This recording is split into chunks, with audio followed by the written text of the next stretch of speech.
All right, everyone, and we are live. Welcome to our first episode of KC Reacts. I'm Kevin Hammer, I'm Chris Barrett. and we thank you so very much for joining us. Please remember to like, subscribe, and share, no matter where you're watching this from, whether it be YouTube or Facebook. And on that, this first episode of ours is called Do You Hear Her Roar? All right, what we're going to be going over is women and whether or not they actually belong in fields such as law enforcement and as firefighters. So, this is going to be an interesting discussion. But we have a few clips to respond to first, and then we'll dive right into a deeper discussion. So, please feel free, if you wish, to contribute to the conversation. I know that we'd love to have your input. And if you feel comfortable, we might even bring your comment up on the screen. So just let us know if that's something you'd like to see.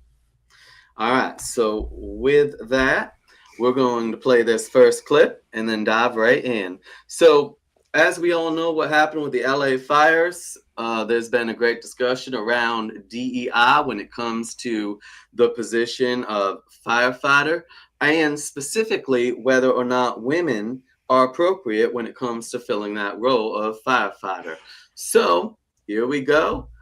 We have a few clips from LA's finest when it comes to firefighters. All right.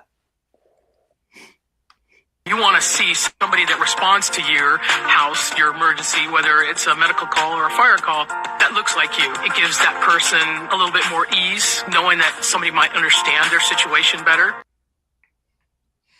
All right, so that was a quick clip there.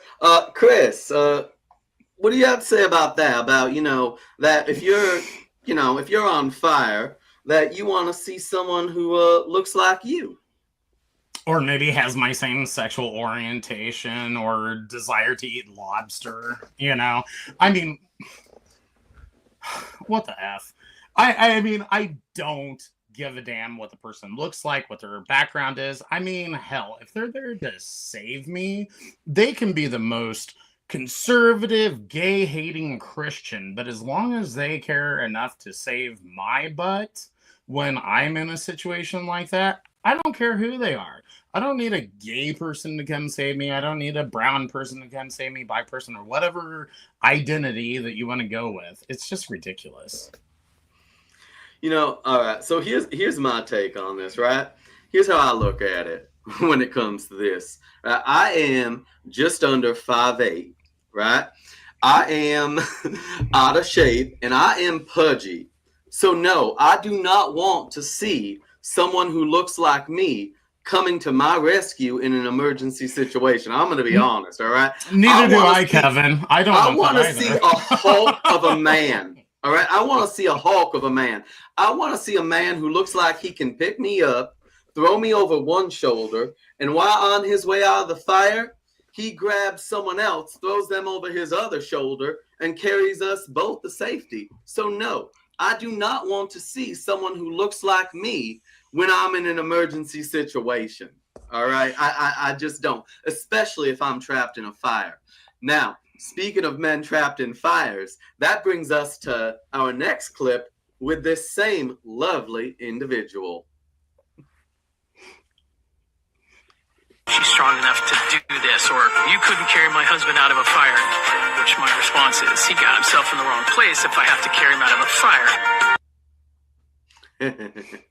Isn't that cool how it's like the victim's fault? I mean, it's like chances are, I mean, I'm just, I'm this woman. I don't mean just a woman because that's insulting, but I mean, I'm just this woman who wants to be a firefighter, and because I probably can't do what all the other male firefighters do, because I mean, let's look at her.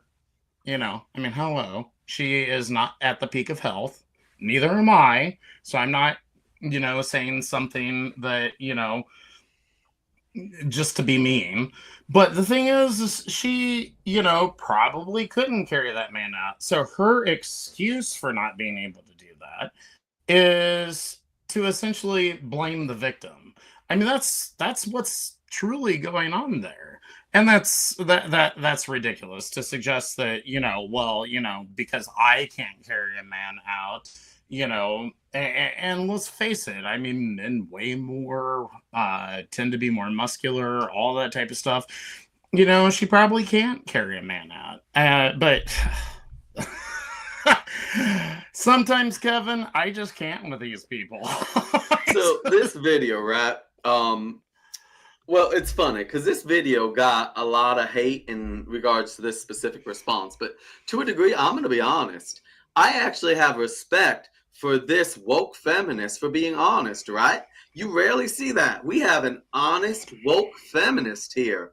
Like, oh my goodness, mark the date on the damn calendar. Because first of all, right, she's acknowledging that she wouldn't be able to carry a man out of the fire. So you got to give her credit there, right? She is absolutely acknowledging the reality there. And then in true feminist format, of course, she's blaming the man for getting himself in a situation, right? In true feminist fashion, this woman is blaming a man for being in trouble.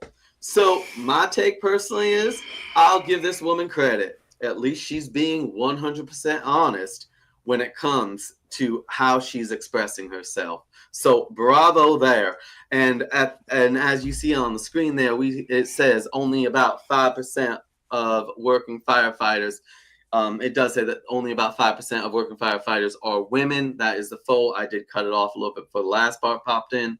I'm not gonna lie, and we'll get into this more. I personally think that's a bit too much, but we'll definitely get there. Well, let's put it this way: it's 5% for a reason. Duh. But anyway, yeah, exactly. Let's go on. So we'll get back to this individual in our more broader conversation, but we're also going to move on because this next video is actually very interesting because someone who's a friend on my social media actually posted this video with the intent to prove that, look, women can do what men can do, especially when it comes to being a firefighter. And the irony is, in my opinion, he actually proved quite the opposite. Now, when you're watching this video, it's a woman carrying a man. I want you to pay attention to the body language. What is it telling you? Is this woman carrying this man in a fashion that she feels comfortable, secure, and confident? So here we go. Let's get to that clip.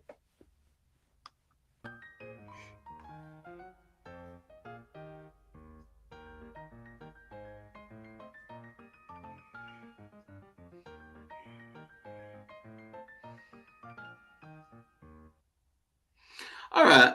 So, Chris, I'm gonna let you have that first reaction to this one. What's your quick take on that?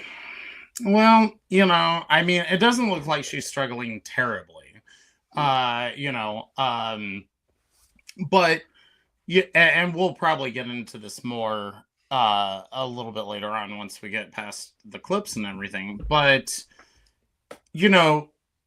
this is not to say that not all women can't do this job. It's just, I think it's just being realistic and acknowledging that most women probably can't do this job. So, I mean, she's obviously able to carry the man. Is she probably, I mean, she's walking kind of slow, in my opinion. So, you're probably not going to be walking at that pace when you're trying to carry someone out of a fire. You're probably going to be trying to run a little bit. So, but at the same time, when I first saw this, I was like, okay, she looks like she's struggling a little bit, but she might be a woman who at least can perform reasonably well. That is my take. Absolutely. And, just so our audience can get an honest perspective on this, I'm going to play this quickly one more time, and then I'm going to give my response, just because I do want everyone to be like, okay, because I also started a few seconds later. Oh, yeah, because I didn't see this part. Yeah.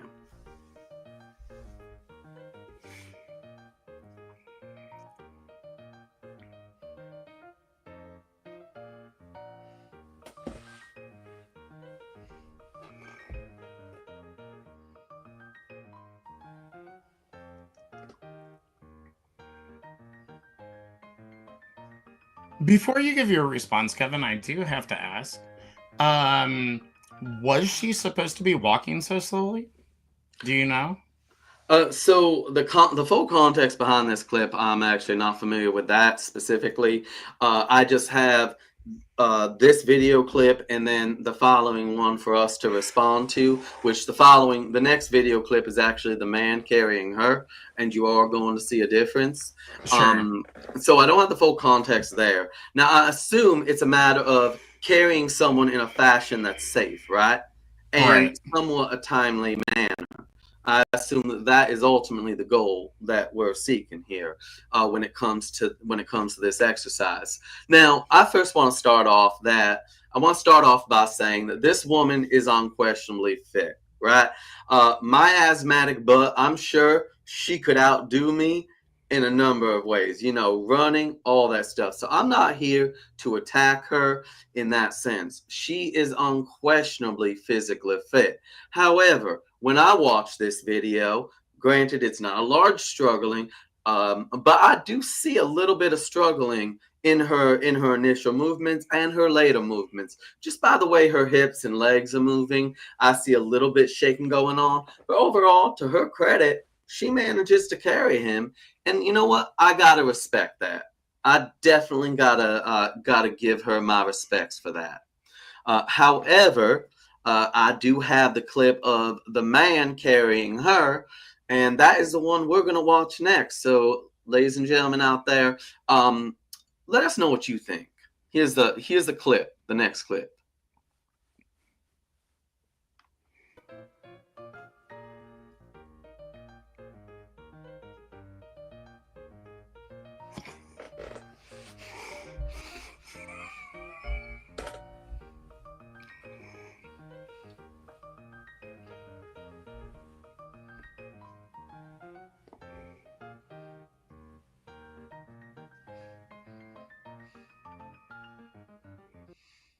Now, Chris, like I said, again, all due respect to this woman's strength because she is fit. All respects to her. I mean, she has a great deal to be proud of here. I'm not arguing that she doesn't. However, would you say there's a noticeable difference there? Just a bit. A little tiny one. It actually kind of gets, well, again, to her credit, like I said, I mean, she might be able to perform the job reasonably well, but, the thing is I just want to make sure, and we'll get, like I said, I know we'll get to it later, but I just want to make sure that the standards are equal across the board, but this actually gets to the point that I made earlier, that if somebody is carrying your butt out of a burning building, you want them to be going at a faster pace than a slow walk, which is what the woman was doing. The woman was walking very slow. I see, and because I didn't know the larger context, that really stood out to me how slowly she was moving. This guy is practically sprinting, and carrying her. So, I mean, if I'm going to choose between the slow walking woman carrying me out of the burning building or the guy who can pick my fat butt up and, actually get me out at a decent pace, I'm sorry, I kind of want the dude. And I'm going to be honest. I'm going to be honest with all due respects to her. Out of these two options, if I'm trapped in a fire and one of these individuals has to come in and pick me up and carry me out, I'm going to want it to be him. From what I've seen here, I am going to want it to be him. Again, no disrespect to her.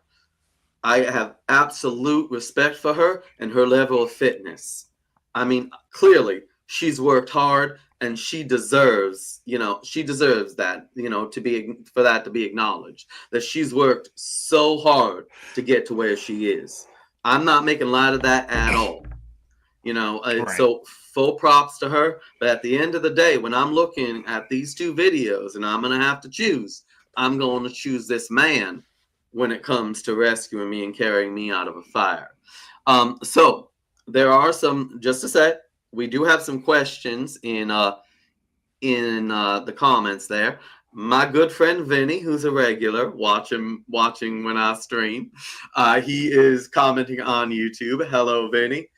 He's actually asking, do they weigh the same?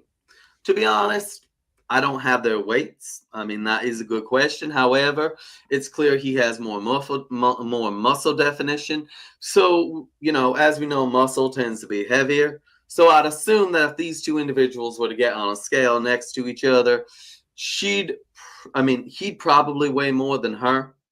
I would agree with that, Kevin, because I mean, honestly, they look like they're about the same height. Yeah. But generally men tend to weigh more than women. So, I mean, maybe that was a little bit harder for her in that regard. So, I mean, that is something to take into account. Because she was probably carrying someone who weighed more than she did.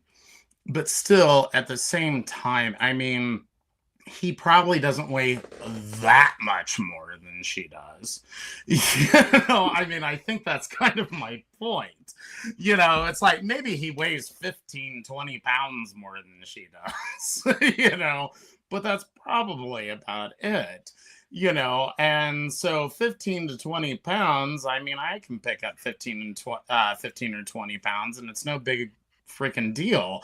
So I mean, honestly, still it is concerning that she walked so slowly, but he was able to just right down that track. Yeah, and I stand by that as well. As we've said, we have no disrespect whatever for this woman. We both consider her fit and accomplished, but at the end of the day, if we're looking at these two individuals when it comes to being trapped in a fire, an emergency situation, I think we both agreed that we'd want the man there to be the one to carry us out of that situation overall. So with that in mind, we're going to move on to our next video. Now keep in mind, we're going to come back to this because we're going to have a broader discussion about this. This video clip is a little bit more of a comedy, right? This is two women who are in law enforcement, and they are trying to apprehend a suspect. I do not have the full context for this video clip. I tried looking it up. In the short time I had, I did not find further context beyond what's in this clip. However, I do feel that this clip is a bit telling, but we'll let you decide. All right, here we go.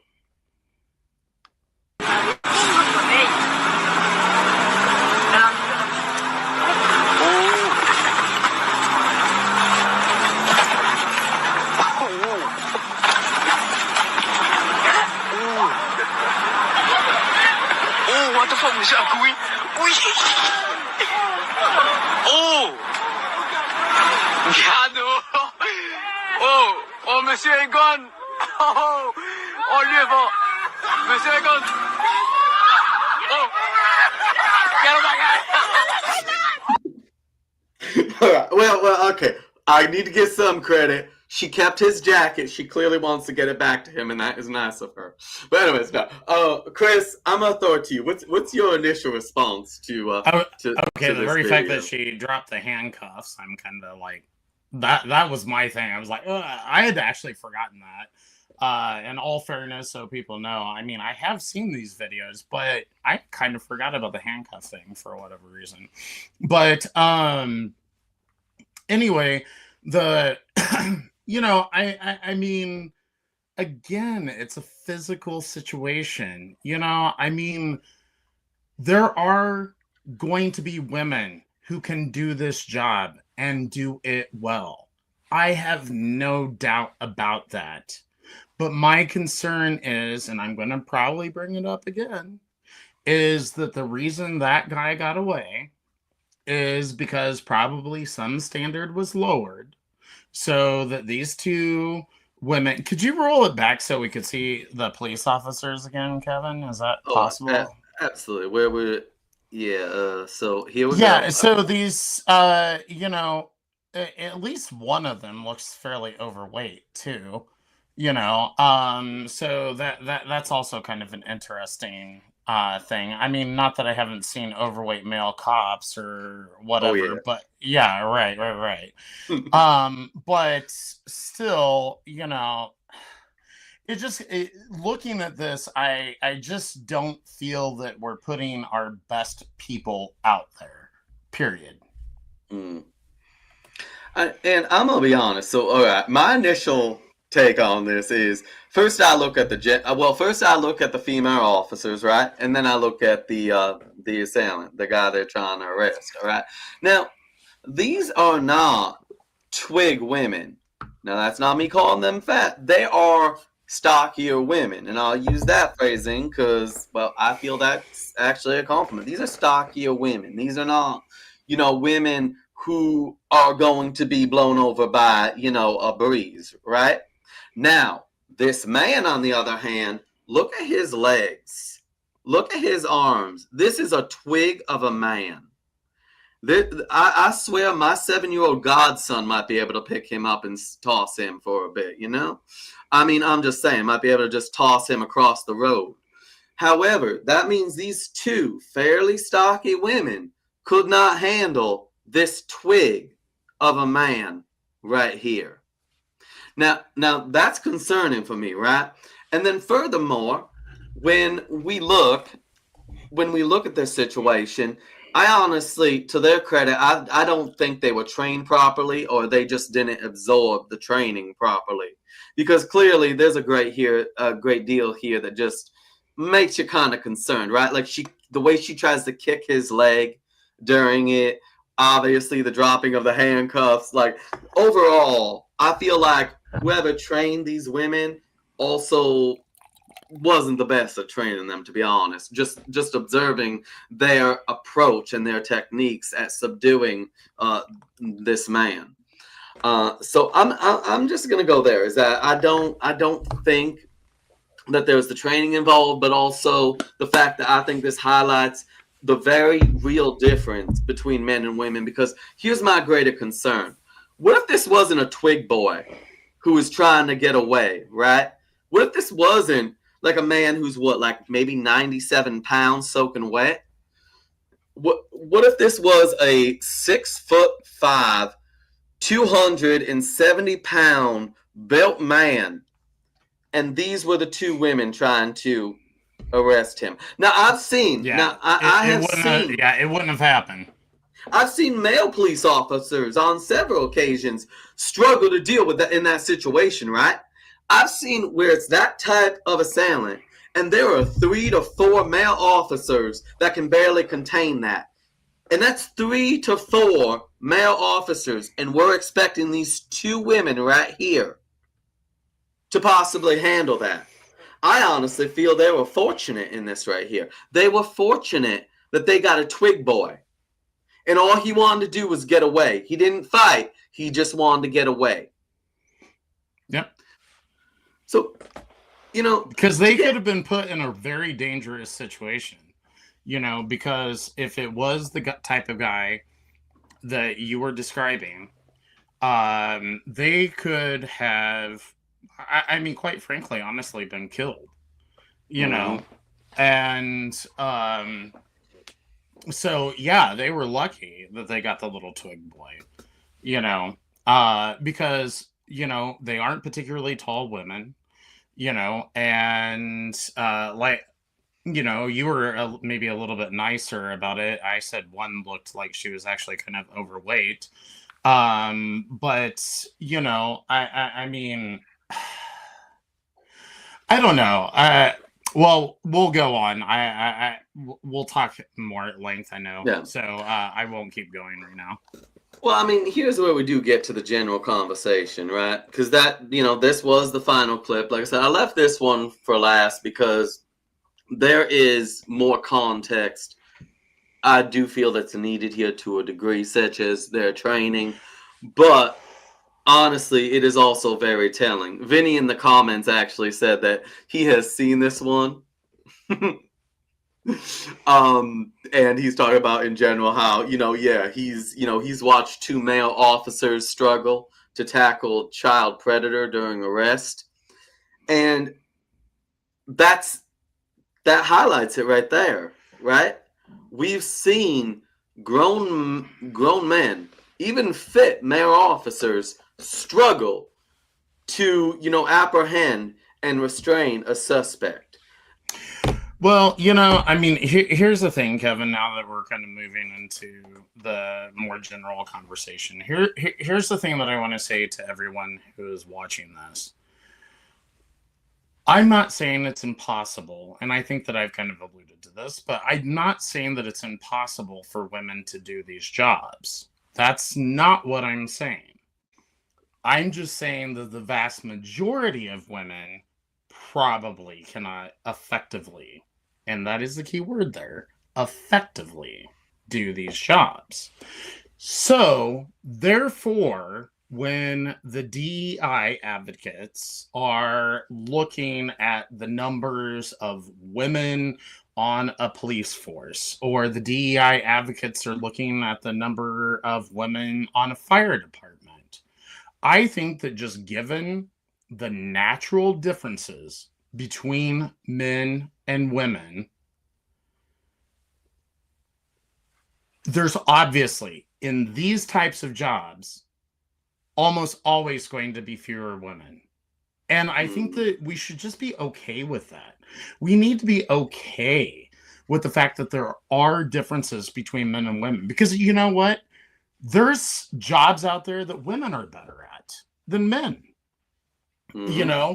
And so the simple fact is like, let's just acknowledge that there is a difference between the two sexes.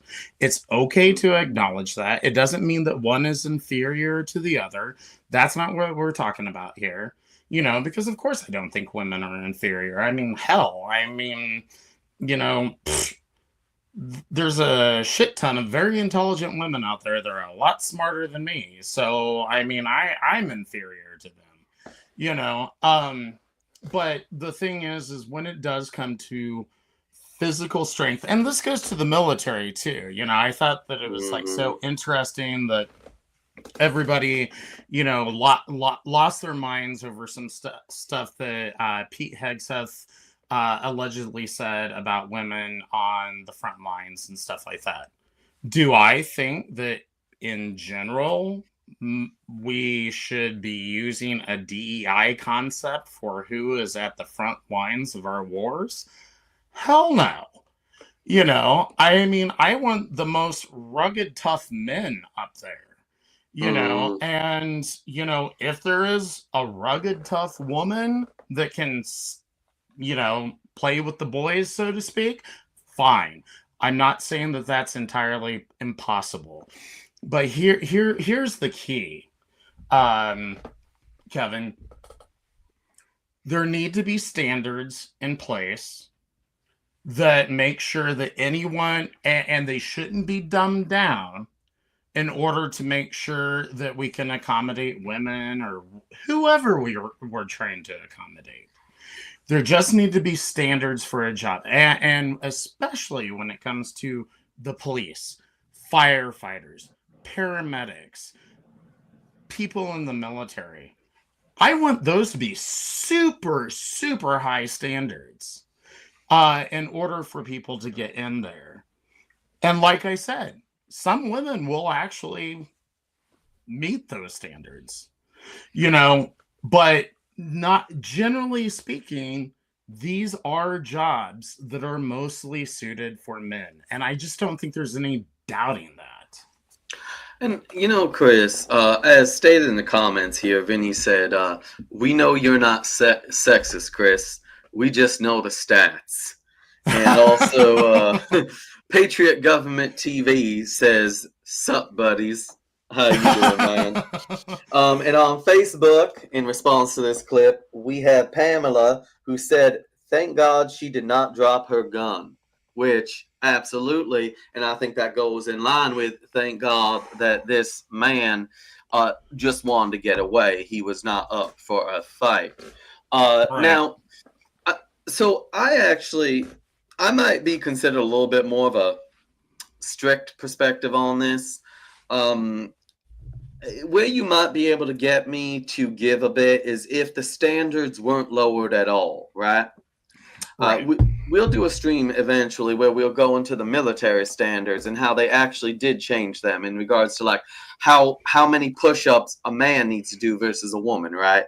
How many lifts, how many pole, all that stuff is actually different. For how long a man needs to run is different than how long a woman needs to run.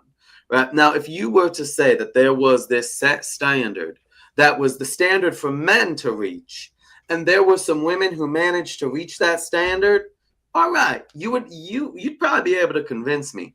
But unfortunately, that's not where we are in our culture. Right? That's not where we are. We know the standards aren't kept the same, and we know the standards have been lowered for both men and women. There's a video clip that sometime I'll show you, Chris. It shows two young men, of probably in their 20s, trying to do the exercises to get into the military, to qualify for the military from like the 1940s, 1950s, and they just can't do it. And these aren't unfit men, So overall, we have lowered our standards. Now, in this specific situation, another thing that concerns me here when I'm looking at these two women and this guy, right? If you have a situation like this, I feel that you increase the risk of the officer going for their gun. The gun for a woman is the equalizer. That's just a fact. And it's one of the reasons I'm so pro Second Amendment, is that for women, owning a gun is the equalizer when a man is physically assaulting them. Sure. This right here, we see that situation. If this was a 6'5" muscle-bound man, there is a greater chance, even if these were male officers, that a gun would be pulled. And with women, I think there's even a greater chance that a gun would be pulled in that scenario. So I actually see this, women in the police force, I see over time that we're probably going to see a correlation of an increase in officers pulling their guns and shooting the perpetrators. That's interesting, Kevin. I mean, I had never really thought about that before, but it is true. I mean, the gun is kind of the equalizer in many situations for many different types of people. I'd never really thought about that before. That's kind of an interesting one. I mean, I think that's definitely a fair argument. I'm not sure what I think about it, just because I'm kind of just being exposed to that concept now for the first time. Yeah, I mean, I could see that, and I'll be quite honest, it did cross my mind, given what, not what you said, because at the time I hadn't heard it, but it did cross my mind. I wonder why they didn't reach for their guns. In order to at least threaten him, not necessarily shoot him, but at least threaten him and possibly get him to acquiesce to being arrested or whatever. But so I am kind of surprised at their restraint there. So I mean, I guess kudos to them. I mean, I'm assuming this guy wasn't some like truly violent offender or whatever. But I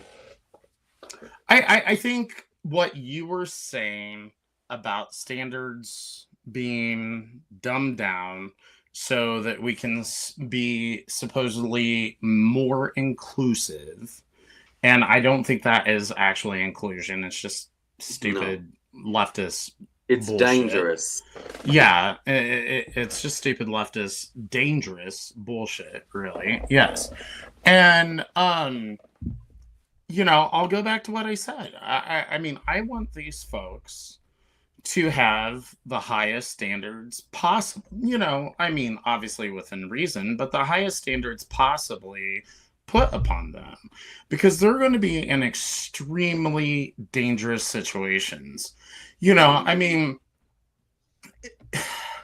are we going to send, homemaker mothers out to war or something? You know what I'm saying? It's like, it just feels like these folks are so interested in the supposed inclusion that they're also kind of forgetting that they're putting these people in extreme danger too. So, Chris, you actually touched on something there. So, there are individuals that have a perspective, and mind you, these are also even individuals who are obviously much more traditional in regards to gender norms as well, in relation to what we're discussing here. And they would argue that even if a woman does meet the standard that has been set for a man, that she should still not be doing this type of job or be in the military or be a firefighter. Because from their perspective, they consider it a sign of a sick nation if a nation is sending their women out to die. That is interesting, Kevin. As I'm sure you're not surprised, I disagree with that viewpoint. And guys, don't worry, I'm not some huge leftist. That's not the case. Kevin and I are both conservative, but that is not, if I let me put it this way. If I'm going to be intellectually honest and true to myself and what I actually believe in, then I'm going to have to say that I just care that the person can meet the standards. I don't care about inclusion. So therefore, if they are high standards and they're standards that we can all agree on are good standards for these people to meet to get into these types of jobs, then I don't care who ends up in those jobs. That doesn't bother me, because to me, if I'm going to take that sort of like socially conservative route and say, oh, well, women just can't do these sorts of things because they're women and it shows some sort of sign of weakness, or it's a depraved nation because we're doing this sort of stuff, I mean, then you're getting into a matter of opinion and stuff like that. That's not factual based stuff. And I just don't honestly care to even engage in that sort of stuff. I just want to say, let's set some standards, high standards.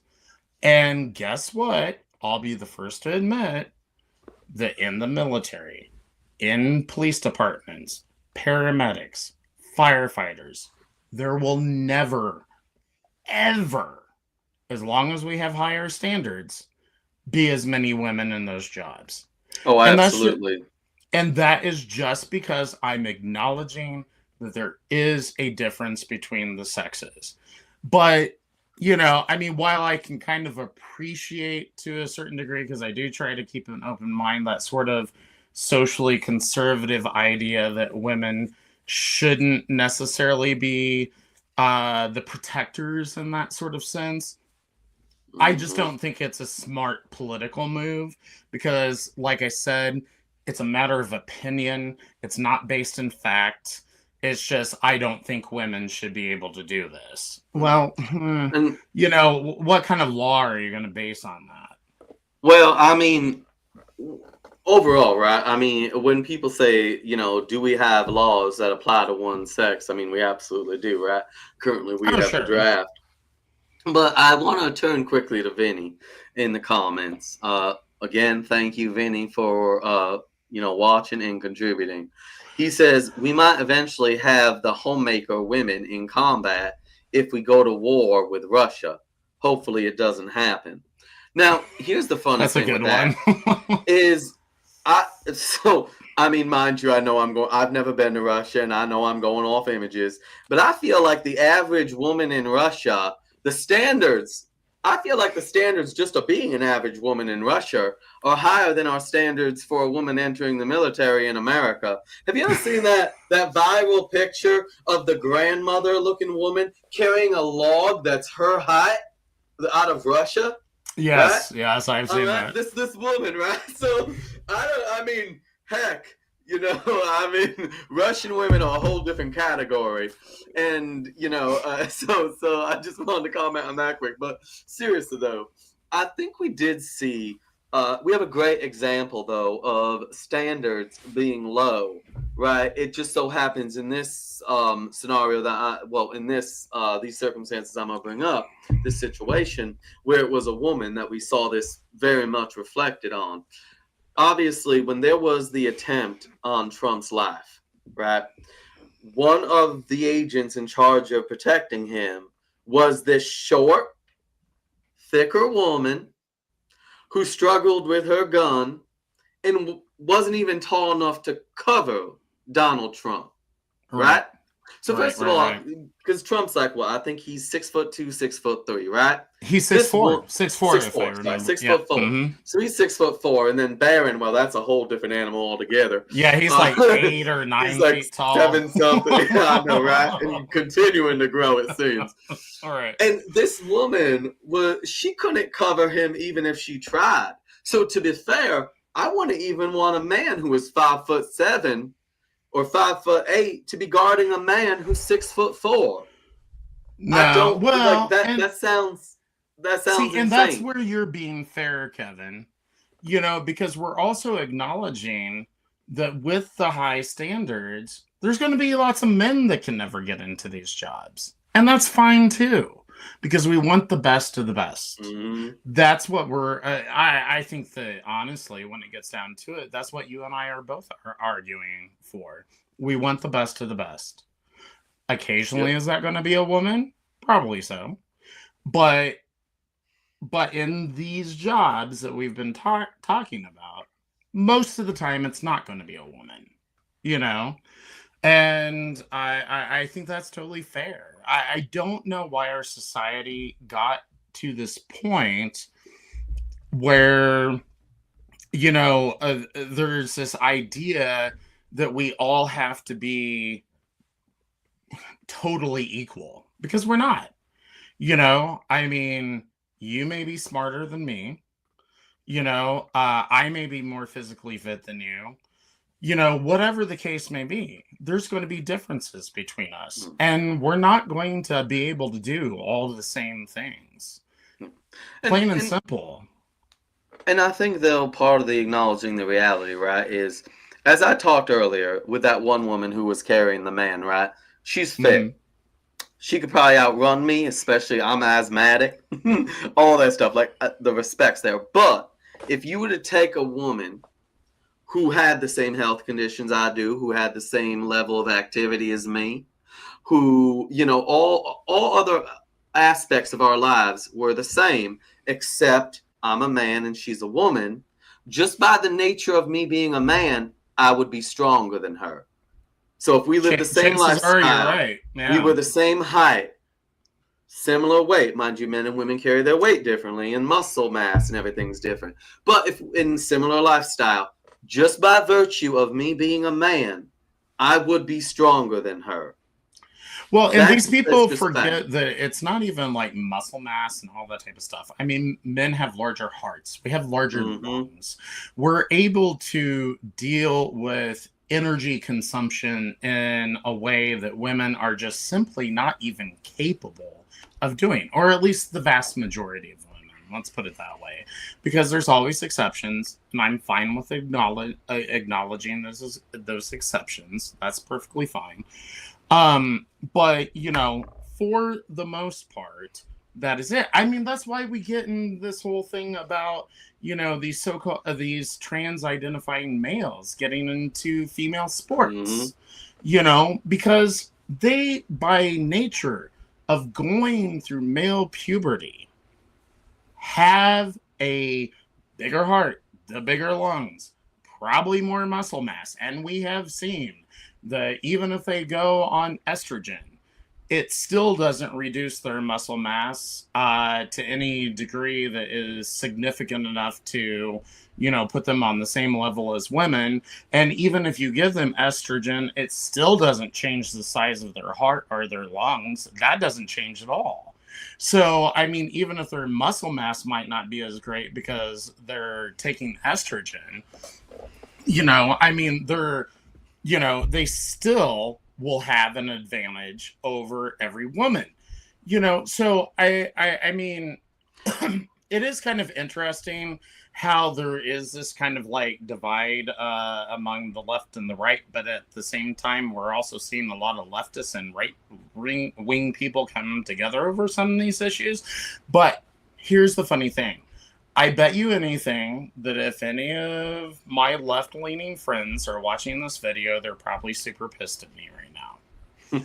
But they'll also probably be the first ones to sit there and say that trans-identified males don't belong in female sports. The funny thing is, it's the same reason. And they're not understanding that. It's because it's that cognitive dissonance, absolutely. Yeah, it's the exact same reason, because all we are doing is acknowledging that there's a difference between the sexes. Speaking of that, though, they'll Chris, acknowledge it in one instance, but we're acknowledging it in both situations. Absolutely. Now, Chris, speaking of that, I want to reference Vinny here in the comments, because I think, I don't know, I feel like he has like a psychic connection this evening, because he brought up a comment that I actually was thinking about bringing up in a moment. He goes, I want to play devil's advocate, Chris. We have the argument that women are stronger because of how they give birth, the pain it takes for that. Now, in general, it is true. In general, women have a stronger tolerance for pain. That's true. But that does not translate to physical strength in regards to being able to lift someone up, right? That does not translate into physical strength in regarding to be able to knock someone out with a punch. It doesn't translate in that fashion. It just means that women, God bless them, because they are the sex that gives birth, they have a higher tolerance for pain. And that I respect that. I'll acknowledge that straight up, right? We've all probably seen videos of men putting on the little, the pads, that simulate pregnancy, labor, right? And the women, when they have it at the same level, they're just like, and the men are like rolling over in pain. So I will acknowledge that. Absolutely. Women, because of what because of their anatomy, because of the purpose of womanhood, which I'm going to get hate for that. That is one of the purposes of womanhood, to carry and deliver children, just as part of purpose generally of a man, at least is why whether you believe in God created us or we evolved, was to produce the sperm, right? And stuff like that, and to be physically stronger and to protect our families, right? Women have that higher tolerance for pain for that reason. But like I said, I don't see where that translates to like an arm wrestling contest. I'm sorry. Higher pain tolerance, yes. Acknowledge that fully. Does that mean greater strength? No, that does not. I actually like I like Vinny playing that devil's advocate though. That does make a lot of sense. Mm-hmm. And Vinny and anyone else who is actually replying to us, unfortunately, we're not set up in a situation where I can see things, so that's why Kevin's having to read everything to me. But anyway, I mean, the thing is while that doesn't necessarily translate into strength, it just means that by virtue that they have that ability, then that means they're probably good at something that men aren't good at. And that's cool. Again, all we're doing is just acknowledging that the sexes are different. And that's it. So I mean, while I appreciate that, I also agree with you, Kevin. A higher pain tolerance doesn't translate into strength. But that higher pain tolerance may mean that they're better at something else, than we would be, as men. Of course, there's the joke, the man flu. I mean, men are pussies when it comes to being sick. Women do push through it better. That is for sure. Oh. Sorry, you just made me think of a clip that I wish I had taken the clip for this, because I saw it today. It's where a man is sitting there recording himself, right? And his wife is sitting behind him. She had just done a home birth, without drugs or anything like that, right? No epidurals, nothing like that. This woman had Holy just shit. given birth, right? That girl's And serious. it's a home birth too, so it's a home birth, right? He's sitting in the chair, she's laying on the bed, and he goes, I gotta say, she went through this today, right? She went through ordeal. She gave birth without an epidural at home. And he goes on to how long the birth was and stuff. And he goes, and now she honestly can say that she knows how I felt a few weeks ago when I had a cold. And it was, and all the comments were like, have they found his body yet? Oh my God, I have not seen that. No jury in the land will convict her. Will convict this woman. Oh no, I wouldn't. I'd be like, yeah, you need to strangle your husband. But I mean, I will admit, there is nothing probably more annoying or more whining than a man who's sick. I'll be fully honest. You know, in general, women tend to be better at handling that. The only, you know, and this is where maybe I can have some sympathy for women when it comes to this. Here's the funny thing, Kevin. Through most of my life, I was the typical whiny man every time I got sick. But as you know, I did develop cancer. And I went through some extremely painful procedures. And I learned that the man flu is stupid. And after I went through those painful things, here's the funny thing is, it did change me. Because recently, as you know, when you came and visited me, Nathan and I had been sick and all that type of stuff.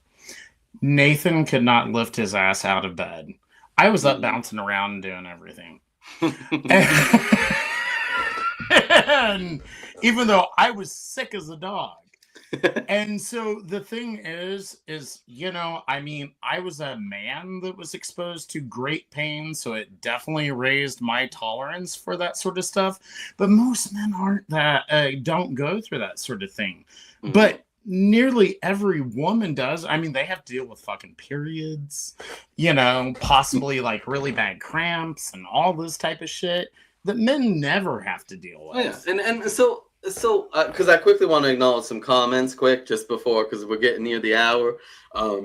Plus, sure. Chris, excuse me, I think you'll find this amusing. Pamela on Facebook, these are two comments from her. One is, being honest, when you state, do you hear her roar? Yes, when you birth a baby with no epidural, which we just discussed. And then Pamela also went on to comment. My husband was a tough guy. You would have laughed your ass off seeing him when I tried taking a sliver out of his finger. He always got tears in his eyes. He said I was trying to kill him. Now, I can believe that wholeheartedly. So this highlights, right, is the very big differences between men and women. And here's the thing is that when it comes to creating a strong man, I believe a strong mother is just as important as a strong father, right? I believe that both are important because they teach different things to their children.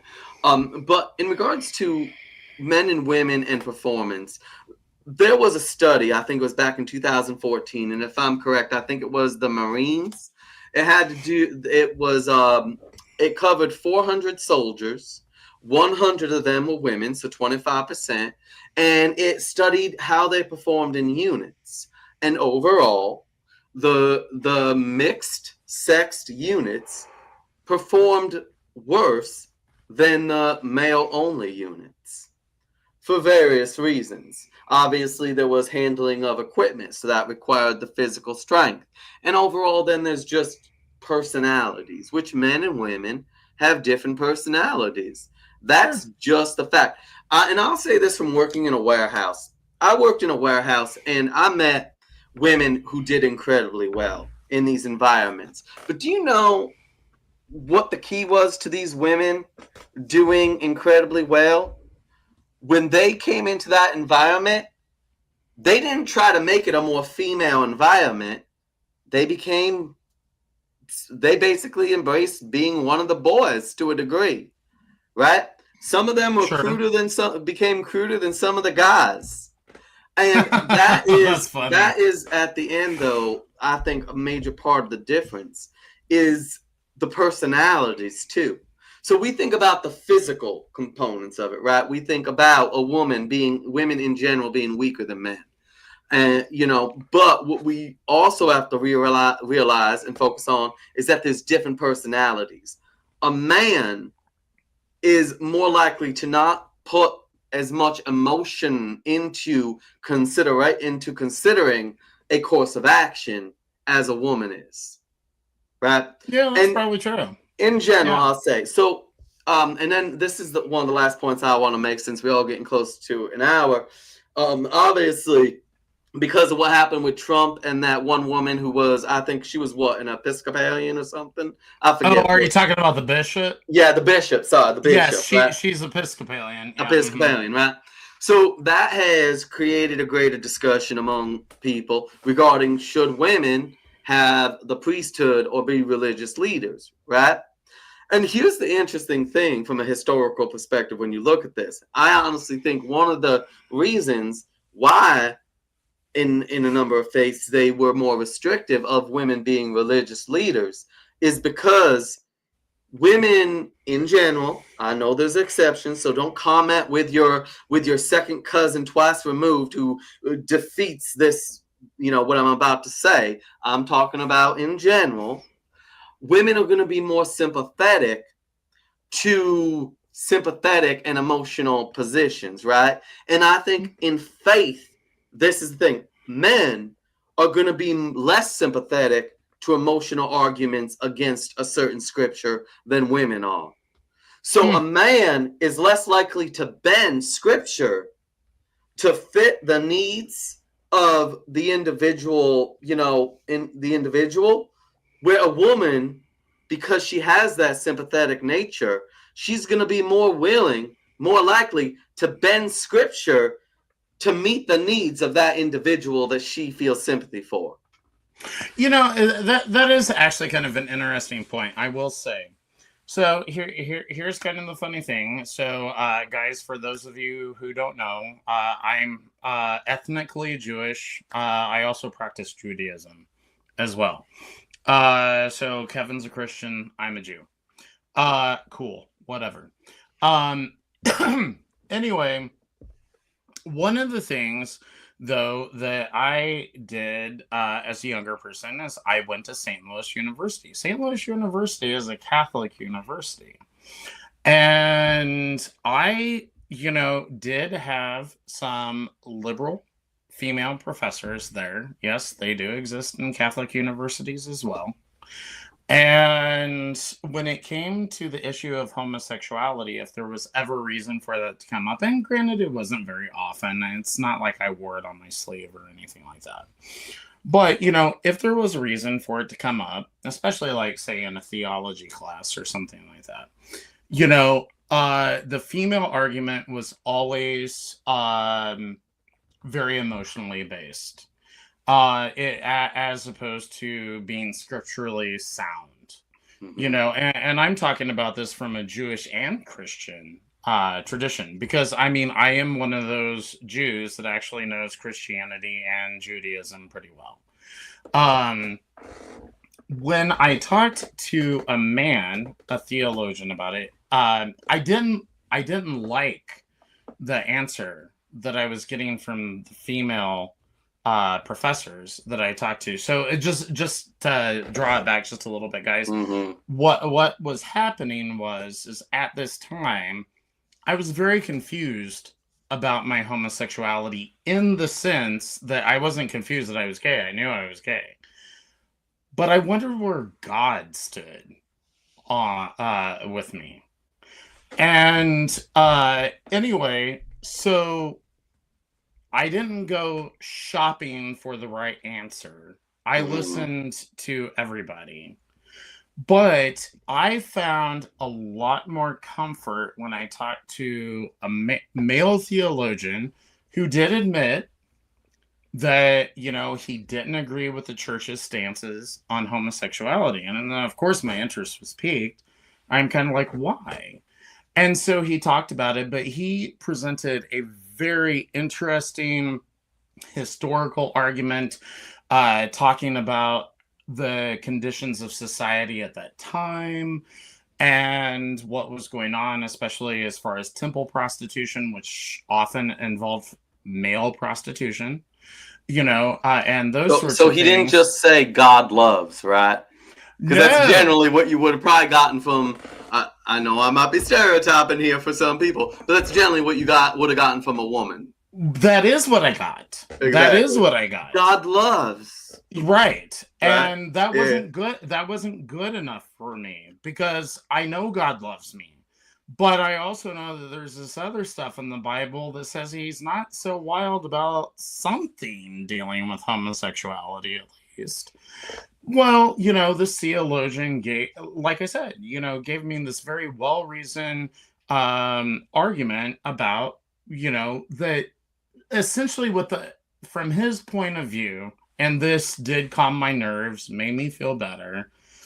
From his point of view, he was essentially saying, Chris, the Bible is not talking about a homosexual like you.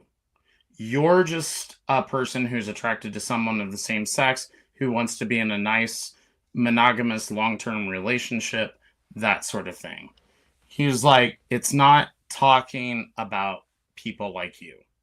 It's talking about something else. And that made me feel better. But the God loves me or God loves shit, I mean, I guess, again, that kind of goes back to the difference between males and females.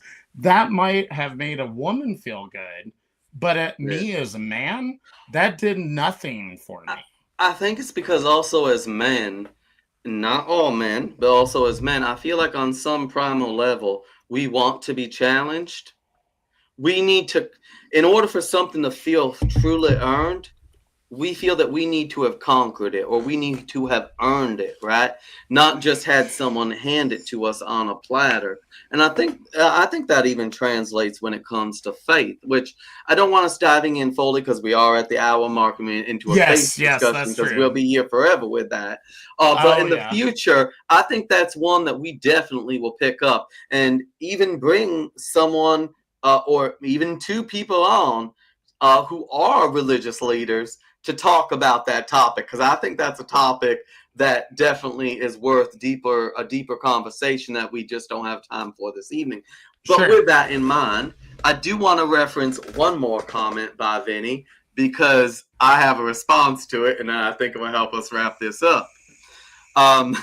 Vinny goes, that priest lady was bold, though, at the inauguration. She truly believed Trump is a fascist dictator. In her mind, she was making a speech of no return. All right, I'm going to disagree with that in her mind, she was making a speech of no return. And here's why. Because I 100%, I would bet every penny that I have to my name, I would bet that woman would not make that speech in Palestine right now, in the Gaza Strip. I promise you she wouldn't, because that truly is a place where she would not return from. That would be a speech. She'd be assassinated. if she gave that same speech in a number of places in the Middle East, for example, that truly would be a speech of no return. So I'm going to challenge you on that, Vinny. I don't think that she honestly felt that, because if she truly believed that she was giving a speech before a fascist, before Hitler reincarnated, no, this woman, I don't see any bravery in this woman. Because where has she gone outside of her comfort zone? She's doing interviews. She was in a public setting in Washington, D.C., in an area that primarily supports her and her perspective.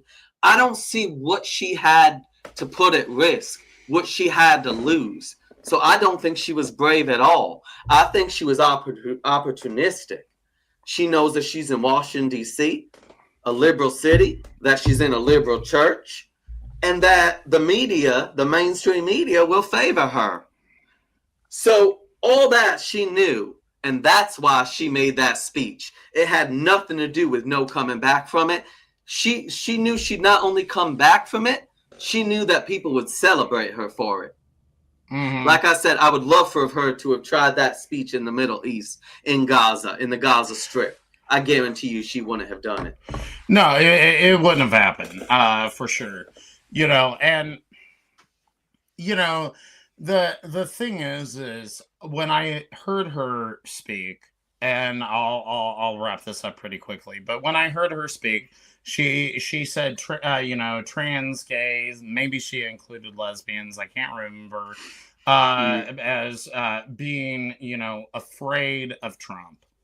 When I hear that stuff, I'm like, bullshit. This is not about gays and lesbians at all. All you're really concerned about are the trans people, and that is it. And so I mean that kind of like gives her away to me immediately, because let's face it, none of these leftists really give a damn about gays and lesbians anymore. The trans thing is their favorite cause, and so anytime that they include us in that, and I have to immediately call bullshit. I'm just like, no. Absolutely. I know that you're not really talking about me.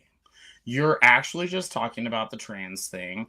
You just want to include the gays because you know that we have a higher level of acceptance in this country than these weirdos that you're trying to promote. Riding those coattails.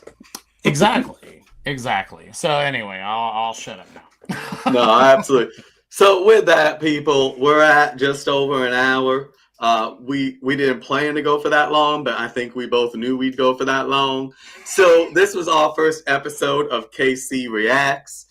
If you enjoyed it, please like, subscribe, share, especially share with people you know who might be interested in our content, because we do plan to make this a weekly thing. And also, please message us with content ideas, especially if there's a video out there that you'd like to see Chris and I respond to. Let us know. And let me throw that out there, guys.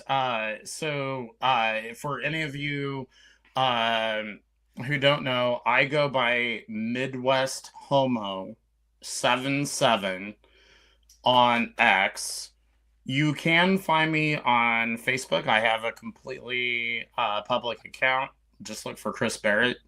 I think I'm actually the top search results on Facebook. If you just search for Chris Barrett, maybe throw in Kansas City or something like that, because that's where I live. But anyway, so I just wanted to throw that out there, Kevin, so that people knew if they wanted to reach out to me or you. That's kind of a good way to contact me.